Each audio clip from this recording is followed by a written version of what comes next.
Parsha power in 3. Parsha's Seitzei.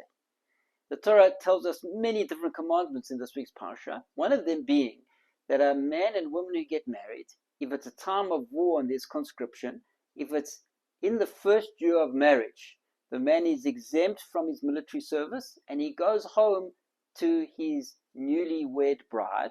And the Pasuk says, V'simach es ishto asher lakach, that he should make happy his wife that he has now taken to get married to. Rashi says, Yismach es ishtoi, v'targoimo v'yechedei yas itase, that the Targum in Aramaic of the Targum Onkelos is that a man should make his wife happy. But the word yas, v'yached im isase toehu, don't say that it means he should be happy with his wife, but rather he's happy, he must make his wife happy with simach. So the Torah is telling us a very important principle in marriage, and that is the obligation of the husband is to make his wife happy, and the obligation of the wife is to make her husband happy. Our focus should not be on what our rights are. I deserve to have this. I got married, so this need could be fulfilled. That is the wrong approach to marriage, says the Torah. The right approach is not our rights, but our obligations. I'm obligated to provide an environment of love and of security and of support, and to take care of all of my physical and emotional and spiritual needs of my spouse. That is the mindset of a Jew. And that's why the Pasuk says, V'yismach es ishtoi, that the Jewish man must make his wife happy. Rashi emphasizes not they should be happy together, but rather he makes his wife happy.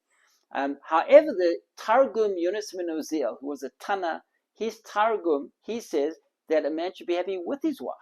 So how could it seems to be going against what Rashi is saying?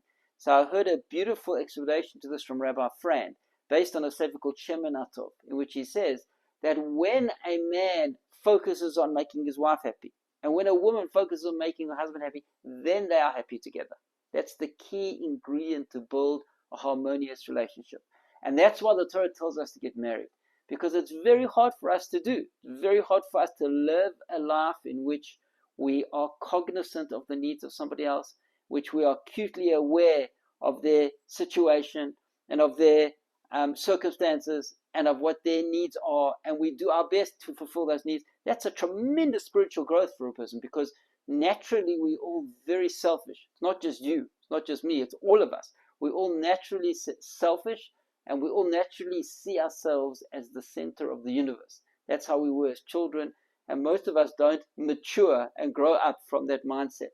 The Torah tells us that's why we have to get married, because within a harmonious relationship, a person has to graduate beyond that immature state of mind and be able to see another, be able to be aware of the needs of another, to be able to live a life cognizant of that other.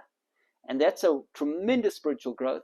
And that's why the Torah tells us to get married. And then when we have the skill of seeing another, of pulling ourselves back and our ego back and creating space for another in our world, in our mindset, in our consciousness, so then we know we can do that with Hashem as well. Then we can see Hashem and understand that there's a being that created the world.